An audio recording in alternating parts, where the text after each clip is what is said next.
په تورو زلفو کې دي سره ګلونه،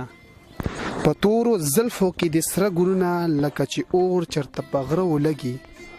مال د مینې عادت مرا کوا، مال د مینې عادت مرا کوا، جانانه څوک به متري بیا اړوي. سلامونه نیکی هیله احترامات می قبول کړئ قدرمنو. پروګرام د تاسو خپل د کلی مازیګر وزیم سرتاج افریدی چې په دې تمه په دې هیله باندې چې ټول بخی جوړ وي او د ژوند په خوشي بو کې وي. قدرمنو د رنګ روډ علاقې دا او رنګ روډ علاقې کې بیا یو دروند مشر شاعر لراغلی و چې د پښتو په ادب کې ډیر غټ کار کړی دی او پښتو ادب کې کار هم روان کړی دی. ډیر غټ عمر نه شعر لیکي، غزل لیکي، په پښتنو باندې مین دی. جمال صاحب سره ناستو، نن به د جمال صاحب سره د په زندګۍ باندې خبره کوو، د ژوند څنګه روان دی او ژوند یې څنګه تیریږي او غزل بم ته اورو، نظمونه بم ته اورو، شعرونه بم ته اورو.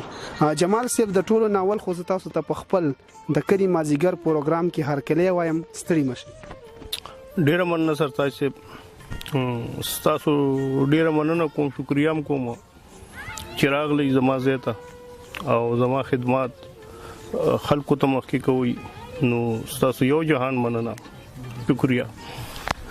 تاسو هم ډیره مننه چې دومره لنډ وخت کې دومره ټایم موږ وستو. جمال صاحب یو څه ته پوښتنه وکاو ضروری چې دا راته وایي چې تاسو ژوند څنګه روان دی؟ ژوند خو ډیر ښه روان دی، د الله فضل دی. د خپل ژوند ډیر مطمئن یم. که ادبي ژوند ته وګورو نو په ادب کې زما خدمات د ډیر وخت نه را شروع دي. که په سیاسي لحاظ سره ژوند ته وګورو نو هم د خدای پاک ډیر لوی رحم دی، د علاقې مشري در سره. نو د خپل ژوند تر ډیره حد پورې مطمئن یم. د خپل لوی رب ډیر مننه کوم. مننه جمال صاحب. دا راته وایي چې تاسو تکله داسې پته ولګیده چې ما کیننه یو شاعر دی او د شاعري آغاز مو د کله نه کړی؟ ډیر ښه سوال مو کو. تقریبا زما دویم جماعت کې بزوم چې یاره ما کې صدا ګټس ما ته پته ولګیده چې زه یو دننه را کې یو داسې د شاعر پرنګ سره محسوسېده. او زما والد صاحب چونکې د پښتو یو ډیر لوی فنکار اکبر حسین خدای بخله، نو داغله به د شاعران ادیبان راتله کوړتا او دې سره به ملاقات کولی. نو ما به د غي خدمت چې کولو دغه شاعرانو ادیبانو ما باندې به د خلک ډیر خلګېده. نو ما به په خپل خدمت کې یو فخر محسوسولو چې زه ډیر خو خلکو خدمت کوم. بیا چې کله زه دویم دور رسیدم نو ما کې د ادبي ګټس ما ته معلوم شول او د پکال 1991 ما باقاعده شعر لیکل شروع کړی دي. ډیر ښه. تاسو خو ډیر غټ کار کړی دی د پښتو په ادب کې، ولادیو کې داسې بقایا جنوم داسې د پښتو په ادب کې تیر کې چې د نوي کولته یو ښه سبق ورکړی شي. جمال صاحب دا راته وایي چې تاسو دا کتاب په حق لرا سره لږ خبرو کوي چې چاپ شوی دی یا راغلی دی مارکیټ ته یا څه صورت حال دی تاسو د کتاب؟ کتاب خو زه ورته داسې وایم چې یو وړه حساس کتاب ته زه وایم. زما ادبي خدماتو ته کو ګورې نو د کال 1991 نه زه د ادبي جرګو سره تړلې شوی ما او په کال 1991 کې زه د پیښور پښتو ادبي جرګې نائب صدر منتخب کړی شوی ما. او د هغه وخت نه را واخله تر دې دمه پورې زما ادبي خدمات کو ګورې نو یو وسی دغه لري چې ما ادبي جرګې چلولې دي او شاعران ادیبان مې د خپل علاقې نه متعارف کړي دي، را مخکې کړي مې دي. نو دغه پیښور پښتو ادبي جرګې بیا زه صدر منتخب کړی شوم. ما د پاره د اعزاز خبره و جنرال سیکرټری زه منتخب کړی شوم او زما د پاره دغه یو ډیره غټه د اعزاز خبره و چې بیا دغه سلسله زما اچینی ته ورسېده. ما په کال 1999 کې اچینی پښتو ادبي جرګې بنیاد دلته کې خودو او تر دې دمه پورې د اچینی پښتو ادبي جرګې ډیر لوی خدمات دي چې هغه مونږه هر میاشت دغه باقاعده مشاعرې کوو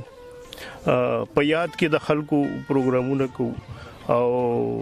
د مړو او ژوندو شاعرانو په درناوي کې او یاد کې موږ ډیر پروګرامونه کړی دي نو دغه سلسله تر اوسه روانه ده او دا یو ډیره درنه سلسله ده چې هر میاشت داسې باقاعده پروګرامونه کې خو خدای پاک موږ له همت را کړی دی او تر دې د دا سلسله په ډیره ښه توګه سر ته رسولې ده تر کومه پورې چې ستاسو د کتاب هغه خاين ما د اچینی پښتو ادبي جرګې د مخه په کال 2003 کې وړومبه پښتانه ستوري زما چاپ شول چې تذکره ده او د اچینی پښتو ادبي جرګې او د خوشا علاقونو د شاعرانو چې کوم غړي دي زمونږه داغي تعارف او کلامي نمونه ما عوامو ته وړاندې کړی دا او د الله فضل دی چې دغه کتاب زما ډیر مخ په وړاندې لاړو او بیا ورپسې دویمه پښتانه ستوري چې کوم دي هغه ما چاپ کو او د دین علاوه زما شعري مجموعه نریش شمال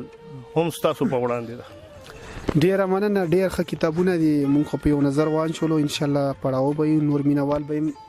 مارکیټ ناخلي جمال حسین صاحب دار ته وایي چې تاسو د کم یو سنگر دی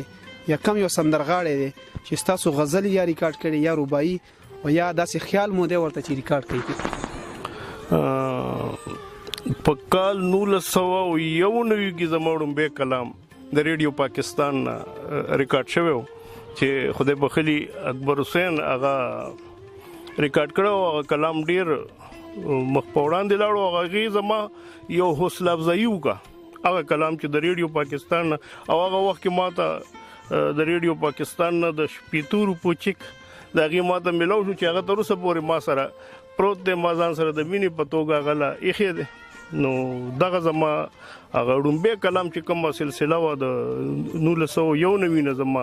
سٹارټ شو د ریډیو پاکستان سره یعنی زه د سٹارټ نه منسلک ما په ریډیو پاکستان کې ما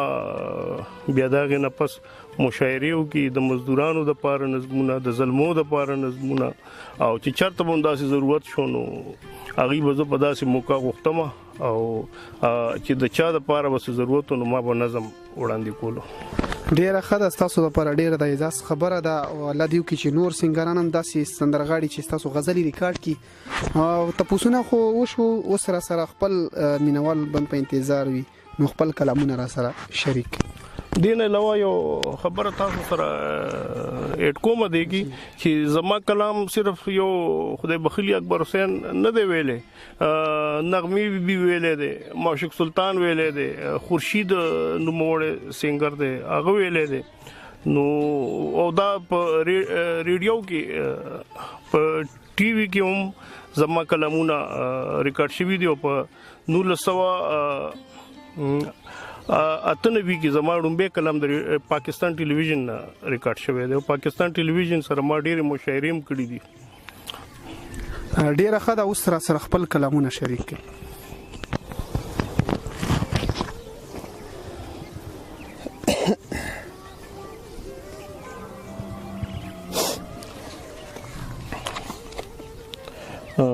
ستاسو تاسو یو جهان مننه داسې کوم چې تاسو ځان سره شاعرانو ملګری مرا وستي دي نو تاسو د مشاعري یو ماحول هم جوړ کو نو زه درته غزل وایم بس شاعرۍ ته می سچل جوړ شي بس شاعرۍ ته می سچل جوړ شي چې ستا یادونو نه غزل جوړ شي چې راته وخاندي په مینا مینا چې راته وخاندي په مینا مینا لکه چې کور مې د ګوګل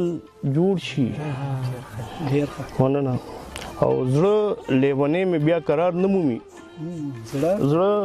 لیونې مې بیا قرار نه مومي د لیونې چې خور وربل جوړ شي ډېر ښه ونه زړه لیونې مې بیا قرار نه مومي د لیونې چې خور وربل جوړ شي او زه یم ستوري وي او ستا خبري زه یم ستوري وي او ستا خبري زمونږ په نیمه شپه محفل جوړ شي ګران صاحب ډېر ښه زه یم ستوري او وستا خبرې زه یم ستوري وي او ستا خبرې زموږ په نیمه شپه محفل جوړ شي او چې ستا جمال مې د زړه کور ته راشي چې ستا جمال مې د زړه کور ته راشي لکه په ورانه کې محل جوړ شي. ډېره مننه.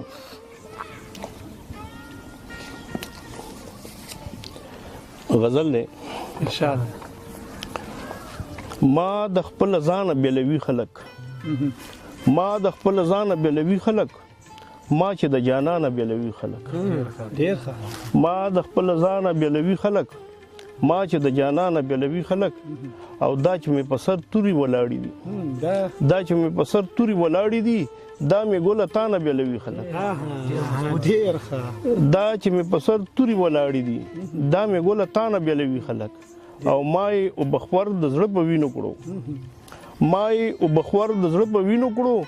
ما د ګلستانه بیلوي خلک ډېر مننه ما یې وبخور د زړه په وینو کړو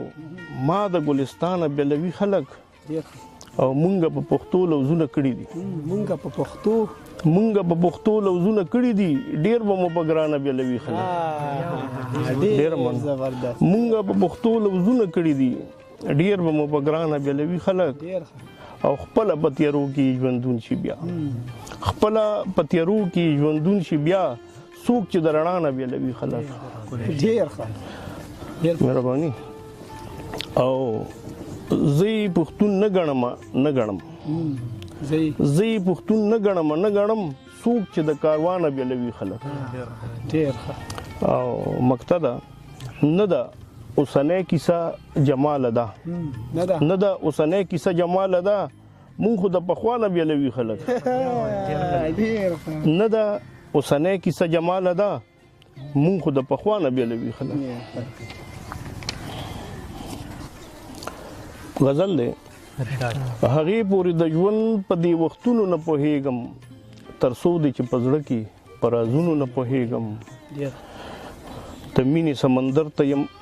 سمندر کې یم روان ساحل یې نشته چې چېرته به مې ولي په موجونو نه پوهېږم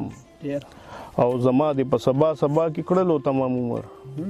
زما دې په سبا کې کړلو تمام عمر دا ستا خو زه دلبره په لوزونو نه پوهېږم. مننه. او ته راته نور مه وایه چې دا وکړو ده ته راته نور مه وایه چې دا وکړو ده زړګیه نور د ښکلو په رسمونو نه پوهېږم ته راته نور مه وایه چې دا وکړو ده زړګیه نور د ښکلو په رسمونو نه پوهېږم او بغیر ستا د یادونو مې دردونه زړه کې اوسي بغیر ستا د یادونو مې دردونه زړه کې اوسي او دا ستا په تصور کې په دردونو نه پوهېږم. ډېره مننه. بغیر ستا د یادونو مې دردونه زړه کې اوسي دا ستا په تصور کې په دردونو نه پوهېږم او جمال نه لنډېږي عجیبه غوندې سفر دی جمال نه لنډېږي عجیبه غوندې سفر دی دا زه خو د دې عشق په منزلونو نه پوهېږم. یو غزل سره بل هم نعتیه کلام دی چې ښکارا په لر او بر دی چې ښکارا په لر او بر دی دومره ښکلی مې دلبر دی چې ښکارا په لر او بر دی دومره ښکلی مې دلبر دی ښایستونه ورته هیڅ دي ښایستونه ورته هیڅ دي چې هم نور دی هم بشر دی. مننه. ښایستونه ورته هیڅ دي چې هم نور دی هم بشر دی. او دا شعر قافله یې دا ښاغلی چې ښاغلی رهبر دی قافله یې دا ښاغلی چې ښاغلی رهبر دی او شفاعت به په محشر کا دغه پیټه یې په سر دی شفاعت به په محشر کا دغه پیټه یې په سر دی او خوش قسمته یې جماله چې نبی دې معتبر دی. مننه. خوش قسمته یې جماله چې نبی دې معتبر دی. ستا چې ګلې نه وي د نازونو نه خبر نه دي هغه خلک د غمونو نه خبر او ما نه دي پښتنه د خپل یو لوز وکړي نه دي خبر خولي د لوزونو نه خبر خپل مینوالو ته یو ورکوټه شان پیغام ورکړي پیغام خدا دی چې مینه ورکول پکار دي مینه کول پکار دي مینه خورول پکار دي تاسو سرتاج صرف تاسو د ټیم زه یو جهان مننه کوم چې تاسو زما د غریب خاني ته راغلی او ما سره کېناستئ الله دې تاسو ډیر قدر وکړي خدای دې تاسو ډیر عزت وکړي ډیر مننه قدرمنو دا زمونږ سره جمال حسین چې د اچینی رنګ روډ علاقې سره تعلق ساتي د 3 کتابونه هم راغلي یو د پښتنه ستوري یو بل د دویمه برخه پښتنه ستوري او دریم د نری شمال دا تاسو لوستل شم په کوم ځای کې اخستې شي دي دا اوس نشته مخکې چاپ شوی دي دویم ایډیشن به ان شاء الله ان شاء الله روان به تاسو په لاسونو کې به ډیر زر وي ان شاء الله او الله دې وکړي چې د ژوند ډیر شي او پښتو په ادب کې دا شي کسان راوځي چې د پښتو په ادب کې کار وکړي د نوي کول یو خصبک ورکړي شي د کلی د مازیګر د اړخانه د بری مرکه پورې د لوی الله پامه